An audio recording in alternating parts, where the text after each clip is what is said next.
عليكم ورحمة الله وبركاته. طلاب الأعزاء، طلاب الثانوية العامة 2025، مرحبا بكم مجددا مع مراجعة عامة على علوم البلاغة. النهاردة إن شاء الله بنراجع على علم البديع. طبعا أبناء الأعزاء، نبدأ. اللهم صل على سيدنا محمد صلى الله عليه وسلم. ربنا افتح بيننا وبين قومنا بالحق وأنت خير الفاتحين. اللهم ارزقنا الحكمة وفصل الخطاب. بسم الله بسم الله بسم الله. أبناء الأعزاء، المحسنات تنقسم إلى نوعين: محسنات معنوية ومحسنات لفظية. محسنات المعنوية ابن العزيز وطالبة الثانوية العامة: الطباق، المقابلة، الالتفات، التورية، مراعاة النظير. محسنات لفظية: الجناس بنوعيه، تام وناقص، التصريع، حسن التقسيم، السجع، الازدواج. الطباق هو الجمع بين الشيء وضده ويكون بين كلمة وكلمة، وهو طباق إيجاب أو سلب. سر جماله توضيح المعنى وتأكيده بالتضاد، مثل قول النبي: كونوا للعلم وعاء ولا تكونوا له رواء. كونوا ولا تكونوا، دي طباق سلب. قال الشاعر: مهما تكن عند امرئ من خليقة وإن خالها تخفى على الناس تعلم. تخفى وتعلم، طباق إيجاب، كلمة وعكسها. بعد كده ابني وطالب العزيز، نبدأ في المقابلة. مقابلة ابن العزيز عندنا، وخلي بالك جدا جدا جدا، عندنا بالنسبة للمقابلة طبعا أن يؤتى بمعنيين متضادين أو أكثر، أو بأبسط تعريف كلمتان أو أكثر ضد بعض أو ضد كلمتين أو أكثر. سر الجمال توضيح المعنى وتأكيده بالتضاد، مثل قال الشاعر: فإما حياة تسر الصديق وإما ممات يغيظ العدا. آدي جملة وجملة، مقابلة توضح المعنى بالتضاد. الجناس يا جماعة هو من المحاسنات اللفظية. سر الجمال يعطي جرسا موسيقيا يطرب الآذان ويمتع النفس.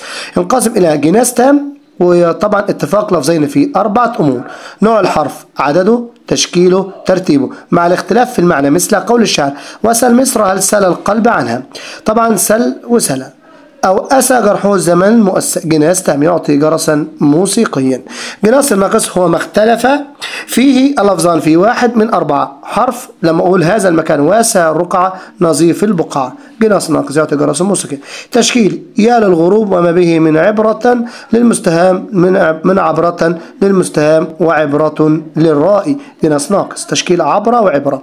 عدد الحروف: يمدون من أيد حواس عواصم تصف بأسياف قوادم، جناس ناقص. عدد الحروف: مثل بيض الصفائح لا سود الصحائف، جناس ناقص. تصريع من المحسنات اللفظية أيضا هو اتفاق نهاية الشطر الأول بالقصيدة في الحرف الأخير، وهو يوجد في الشعر فقط. سر جمال يعطي جرسا موسيقيا يطرب الآذان ويمتع النفس، مثل قول شوقي: اختلاف النهار والليل ينسى، اذكر لي الصبا وأيام أنسى، سين وسين، تعطي جرسا موسيقيا. ريم على القاع بين الباني والعالم، أحل سفك دمي في الأشهر الحرم، علم وحرم. تصريع برضو يعطي جرسا موسيقيا. حسن التقسيم المحسنات اللفظية، وهو تقسيم البيت إلى جمل قصيرة متساوية في الطول والإيقاع، وهو في الشعر فقط. سر جمال يعطي جرسا موسيقى يطرب الآذان ويمتع النفس. قول مطرب: متفرد بصبابتي، متفرد بكآبتي، متفرد بعناي. حسن تقسيم يعطي جرسا موسيقيا يطرب له الآذان.